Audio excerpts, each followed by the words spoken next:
பகுதி செய்திகள் உடனுக்குடன் உள்ளங்கையில் டெம்பிள் சிட்டி நியூஸ் நிகழ்ச்சியை வழங்குவோர் விஏபி பாஸ்கரன், ஸ்ரீ அம்மன் பாலிபேக்ஸ், எம்ஜிஆர் நகர், விஜிபி நகர், திருவலஞ்சோலி. கே சிவகுமார், ஸ்ரீ மங்களவிலாஸ் சந்தனம் பூஜா ஸ்டோர், நாட்டு மருந்து கடை, குபேஸ்வரம் கோவில் தேரடி, கும்பகோணம். ராசியான பேங்க், ஈசியான பேங்க், சிட்டி யூனியன் பேங்க்.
முருகனின் 4ஆம் படை வீட்டு கோவிலின் இணைக்கோவில் கும்பாபிஷேகம்.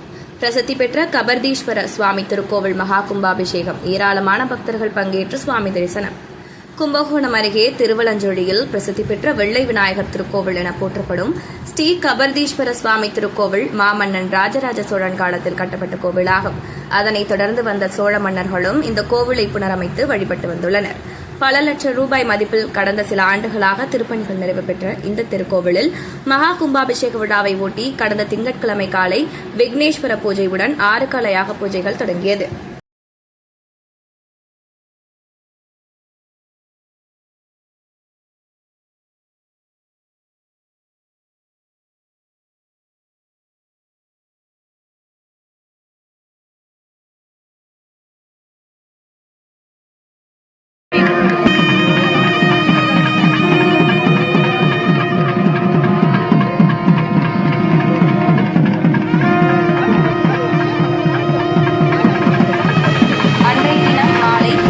ஊர்வலமாக கொண்டு வரப்பட்டு யாகசாலையில் வைத்து சிவாச்சாரியார்கள் பல்வேறு மூலிகைகளை கொண்டு யாக பூஜைகள் நடத்தினர். வியாழக்கிழமையான இன்று காலை 6ஆம் கால யாக பூஜைகள் நடைபெற்று முடிந்து புனித நீர் ஊர்வலமாக கொண்டு செல்லப்பட்டு ராஜகோபுரம், மூலவர் கோபுரம் மற்றும் அனைத்து விமானங்களுக்கும் மகா கும்பாபிஷேகம் கோலாகலமாக நடைபெற்றது. முருகனின் 4ஆம் படை வீடான சுவாமிமலை சுவாமிநாத சுவாமி திருக்கோவிலில் உபகோவிலான இந்த கோவில் சோழ மன்னர்கள் கட்டி வணங்கிய திருக்கோவிலாகும். இந்த கோவில் கும்பாபிஷேகம் 17 ஆண்டுகளுக்கு பிறகு நடைபெறுவதால் தமிழகத்தின் பல்வேறு மாவட்டங்களில் இருந்து ஆயிரக்கணக்கான பக்தர்கள் வருகை புரிந்து இறைவனை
சாலையிலே அமைக்கப்பட்டுள்ள நவாக்குடி என்று சொல்லக்கூடிய நவகுண்டகர குன்றத்திலே பிரதான குண்டத்திலும் ஸ்ரீ கபந்தீஸ்வரர்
வெள்ளை விநாயகர் மேலே தண்ணி ஊத்தாதீங்க. வந்துருச்சுப்பா, அனைவருக்கும் நலம் கருதி மனையும் வந்துருச்சு.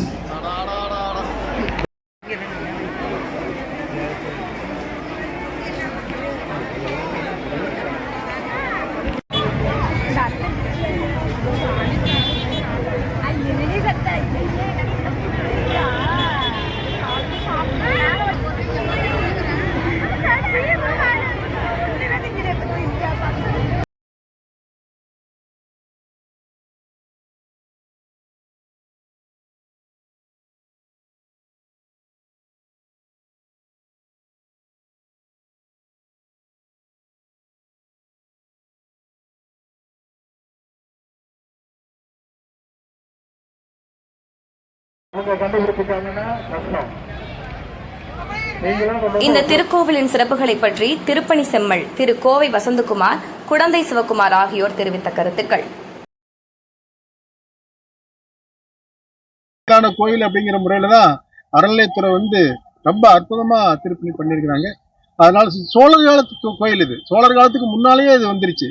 அந்த அளவு ஒரு புண்ணியமான கோயில். இப்ப அறநிலையத்துறை நிறைய பக்கத்துல கோபிநாத பெருமாள்ல ஒரு காம்பவுண்ட் பிரமாதமா கட்டிட்டு இருக்கிறாங்க. அந்த 1000 ஆண்டுக்கு பழமையான கோயில்களுக்கு அறநிலையத்துறை பணியை ரொம்ப பாராட்ட வேண்டிய பணி நல்லா செஞ்சிருக்கிறாங்க. இந்த கபர்த்தீஸ்வரர் கோயில் என்னென்ன சிறப்புகள் கொண்ட கோயில்? இதுதான் சார், அதாவது சுவாமி அம்பாள் பிரம்மாண்டமா இருப்பாங்க, பிரம்மாண்டமான மூர்த்தங்கள். இந்த கடல் நுரையிலால் ஆன விநாயகரை நீங்க எங்கேயுமே பார்க்க முடியாது, இங்கேதான் பார்க்க முடியும், வேற எங்கேயுமே இல்லை. எந்த ஸ்தலத்தில், சோழ நாட்டில் மட்டும் இல்லை, தஞ்சை மாவட்டத்தில் மட்டும் இல்லை, தமிழ்நாட்டில் மட்டும் இல்லை, உலகத்திலேயே எங்கேயும் இல்லை. அந்த அளவு ஒரு அற்புதமான விநாயகர் மூர்த்தி முன்னால வச்சு அவருக்கு பண்ணிக்கிற வேலைப்பாடுகள் அவ்வளவு அற்புதமான வேலைப்பாடு. சாமிக்கு ஒரு பிரகாரம், 2 பிரகாரம், 3க்கும் அந்த காம்பவுண்டு, பெரிய வேலை, பெரிய வேலை. வெள்ளை விநாயகர்ங்கிற பேரு திருச்சிற்றம்பலம். வலஞ்சொலியே வலஞ்சொலியே என்பீராகில் வல்வினைகள் தீர்ந்து வான் ஆளலாமே என்பது திருஞான சம்பந்தர் வாக்கு. அப்படிப்பட்ட புண்ணிய கஷேத்திரத்தில் இன்று மகா கும்பாபிஷேகம் நடைபெற்றது. இந்த திருத்தலத்தை பற்றி திருஞான சம்பந்தர், என்ன புண்ணியம் செய்தனை நெஞ்சமே இருங்கடல் சூழ் வையத்து முன்னம் நீபுரி நல்வினை பணினை முழுமொழி தருணங்கள் மண்ணு காவிரி சூழ் திருவஞ்சலி வாயனனை வாயார பண்ணி ஆதரித்து ஏத்துமே. இந்த தலத்தை தரிசிப்பதற்கு மிகப்பெரிய புண்ணியம் செய்திருக்க வேண்டும் என்று கூறியுள்ளார். ஏன் இந்த தலம் இவ்வளோ புண்ணியம் வாய்ந்த தலம்னு சொல்லப்படுதுன்னா, இந்து மதத்தில் மொத்தம் 6 உட்பிரிவுகள் இருக்கின்றன. சைவம், வைணவம், சாக்தம், கானாபத்தியம், கௌமாரம், சௌரம் அப்படின்னு 6 வகை உட்பிரிவுகள் இருக்கின்றன. அதில் ஒவ்வொரு தலமும் சைவ சமயத்தை சார்ந்திருக்கும் அல்லது சாக்த சைவ சமயத்தை சார்ந்திருக்கும். சைவ சமயம் என்பது சிவன் தலைமையாக கொண்ட பெரிய பெரிய ஆலயங்களாகும். சாக்தம் என்பது சமயபுரம் மாரியம்மன் கோயில், புன்னைநல்லூர் மாரியம்மன் கோயில், இது போன்ற ஆலயங்கள். கானாபத்தியம் என்பது பிள்ளையார்பட்டி விநாயகர், திருவனஞ்சலி விநாயகர், இது மாதிரி விநாயகர் ஸ்தலங்களாகும். கௌமாரம் என்பது முருகனை தலைமையிடமாக கொண்ட ஆலயங்களாகும். ஆனால் இந்த திருத்தலத்திலே சைவத்தை தலைமையிடமாக கொண்ட கபர்தீஸ்வர சுவாமி தேவார பாடல் தென்கரை காவிரி தென்கரை தலங்களிலே 25வது தலமாக விளங்குவது சைவத்தை சார்ந்த முதன்மை பெற்ற ஸ்தலமாக விளங்குகிறது. அதேபோல் சாக்த வழிபாட்டுக்கு உரிய தலமாக அஷ்டபுஜ மகாகாளியின் தலமாக இந்த திருத்தலம் விளங்குகிறது. கானாபத்தியம் என்று சொல்லக்கூடிய சமயத்தின் உயர்வு பெற்றதை குறிக்கும் வகையில் வெள்ளை விநாயகர் ஸ்தலமாகவும் இந்த திருக்கோயில் வழங்குகிறது. இதைவிட அநேகம் பேர் அறியாத ஒரு விஷயமாக சௌரம், அதாவது சூரியனை தலைவனாக கொண்ட நவக்கிரகங்களது பிரசித்தி பெற்ற தலங்களில் ஒன்றாக சனீஸ்வர பெருமானுக்கு தனி சன்னதி, கிழக்கு நோக்கிய சன்னதி அமைந்துள்ள தலமாகவும் இந்த திருக்கோயில் விளங்குகிறது. சனீஸ்வரன் கிழக்கு நோக்கி, சாதாரணமாக சனீஸ்வரன் மேற்கு நோக்கி தான் அருள்பாலிப்பார். கிழக்கு நோக்கி பாலிக்கக்கூடிய தலங்கள் திருநள்ளாறு சனீஸ்வரன், குச்சனூர் சனீஸ்வரன். அதற்கு அடுத்தபடியாக இந்த திருத்தலம் திருவலஞ்சொலியில் கிழக்கு நோக்கி அருள்பாலித்துக் கொண்டிருக்கிறார். இது தவிர புராண சிறப்புகள், வழிபாட்டு சிறப்புகள் உள்ள கோயில்களுக்கு வரலாற்று சிறப்பு இருக்காது. தஞ்சை பெரியகளுக்கு வரலாற்று சிறப்புகள் அநேகம். ஆனால் இத்தலத்திற்கு வரலாற்று சிறப்புகளும் அதிகம். மாமன்னன் ராஜராஜ சோழன் நினைவில் மாமன்னன் ராஜராஜ சோழன் இறந்த ஆண்டு 1014 என்பதை குறிப்பதற்கு ஆதாரமாக கொள்வதற்குரிய கல்வெட்டு திருத்தலத்திலே உள்ளது. அதாவது ராஜேந்திர சோழனுடைய 3வது ஆட்சி ஆண்டில் தனது தந்தையாகிய ராஜராஜ சோழனுக்கு இத்தலத்திலே தில தர்ப்பணம் செய்து அதற்கு 5 பொன் களஞ்சிகள் இங்குள்ள சேத்திரபாலகர் எனப்படும் பைரவர் சுவாமிக்கு வழங்கியதான கல்வெட்டு இத்திருத்தலத்திலே உள்ளது. இதற்போல பல கல்வெட்டுகள் இந்த திருத்தலத்திலே இருக்கிறது. அதேபோல் சிற்பக்கலைக்கும் மிகச்சிறந்த ஒரு அங்கமாக இத்திருக்கோயில் விளங்குகிறது. அந்த காலத்திலே திருப்பெருந்துறை கொடுங்கைகள், தஞ்சாவூர் கோபுரம், திருவீரிமலை பவால்நத்தி மண்டபம் போன்ற அபூர்வமான வேலைப்பாடுகள் கொண்ட கட்டிடங்களை கட்ட மாட்டோம், அதை நீங்களாகத்தான் மற்ற வேலைகள் செய்து தருவோம் என்று சிற்பிகள் எழுதி தருவார்கள். அந்த வகையிலே அபூர்வமான ஒரு அம்சமாக திகழக்கூடிய கருங்கல் பலகணி எனக்கூடிய கருங்கல் ஜன்னல் இத்திருத்தலத்திலே அமைந்துள்ளது. இது போன்ற எண்ணற்ற சிறப்புகள் அமைந்துள்ள இத்திருக்கோயில் அமைந்திருப்பதால் தான் திருஞான சம்பந்தர் அந்த நாளிலேயே என்ன புண்ணியம் செய்த நீ நெஞ்சமே என்று இத்திருக்கோயிலுக்கு வருவதற்கு மிகப்பெரிய புண்ணியம் செய்திருக்க வேண்டும் என்று தனது தேவாரத்திலே குறிப்பிட்டுள்ளார். திருச்சிற்றம்பலம்.